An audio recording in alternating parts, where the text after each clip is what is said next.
लोहा तभी गर्म करो जब वो तप रहा हो। जी हाँ, साल 2025 आने वाला है और भारत ने रक्षा के क्षेत्र में अपनी स्थिति इतनी मजबूत कर ली है कि दुनिया के बड़े बड़े रक्षा निर्माता देशों के होश ही उड़ गए। रूस, फ्रांस, ब्रिटेन और अमेरिका सब भारत को अपनी अपनी शर्तों पर फंसाने की कोशिश कर रहे थे, लेकिन भारत ने ऐसा दांव चला कि सभी को अपनी रणनीति बदलनी पड़ गई। दरअसल भारत ने न तो रूस का RD-33 इंजन लिया और न ही AL-51, बल्कि रूस के साथ मिलकर ऐसा कांड कर दिया कि ब्रिटेन और फ्रांस के पसीने छूट गए। साथ ही साल 2025 में भारत बड़े बड़े रक्षा समझौते करने वाला है जो भारत की सैन्य ताकत को एक नए स्तर पर ले जाएगा। दरअसल पिछले कुछ दिनों में रूस ने भारत को डिफेंस के क्षेत्र में कई चौंकाने वाले प्रस्ताव दिए। इनमें सबमरीन, फाइटर जेट्स और तेजस और एमका प्रोजेक्ट के लिए इंजन बनाने के ऑफर शामिल थे। खास बात यह है कि रूस ने ये सभी प्रोजेक्ट भारत में बनाने का वादा किया। मतलब मेक इन इंडिया के तहत भारत में इंजन और जेट्स का निर्माण होगा।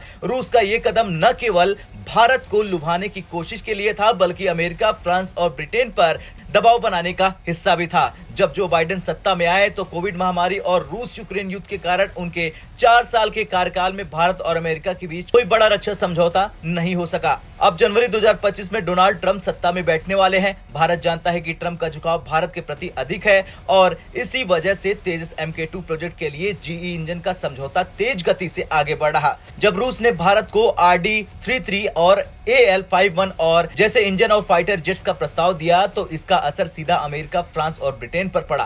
फ्रांस ने भारत को राफेल की कीमतें कम करने का संकेत दिया।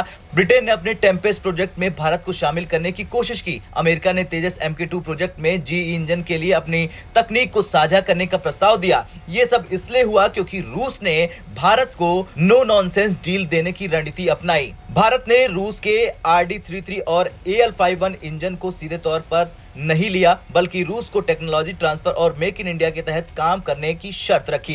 इसका नतीजा यह हुआ कि रूस को भारत के साथ साझेदारी करनी पड़ी। रूस भारत में इंजन बनाएगा, भारत में ही फाइटर जेट का निर्माण होगा, इंजन और जेट्स के लिए निर्माण केंद्र स्थापित होंगे। चलिए अब जानते हैं साल 2025 में बड़े फैसलों के बारे में। दरअसल सबसे पहले GE इंजन का समझौता होगा जो भारत और अमेरिका के तेजस MK2 के लिए इंजन पर समझौता होगा।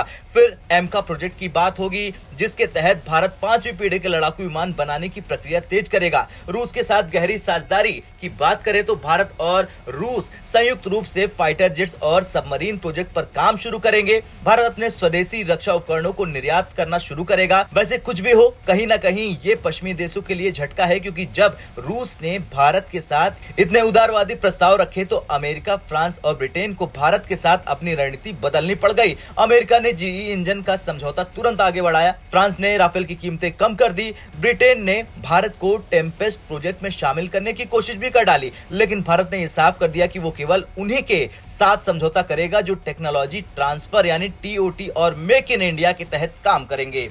खैर, अब ये कहना गलत नहीं होगा कि पता वहीं चलता है जहां मौका मिलता है। भारत ने रक्षा के क्षेत्र में अपनी स्थिति इतनी मजबूत कर ली है कि आज बड़े बड़े देश उसे लुभाने की कोशिश कर रहे हैं। साल 2025 भारत के लिए एक ऐतिहासिक साल होगा, क्योंकि ये साल रक्षा के क्षेत्र में आत्मनिर्भरता की ओर बढ़ने का प्रतीक होगा। अब आपका क्या कुछ कहना है? जिस तरह से भारत ने एक तरह से रूस पर एहसान किया, उसे लेकर कमेंट कर जरूर बताएं। ब्यूरो रिपोर्ट, भारत तक।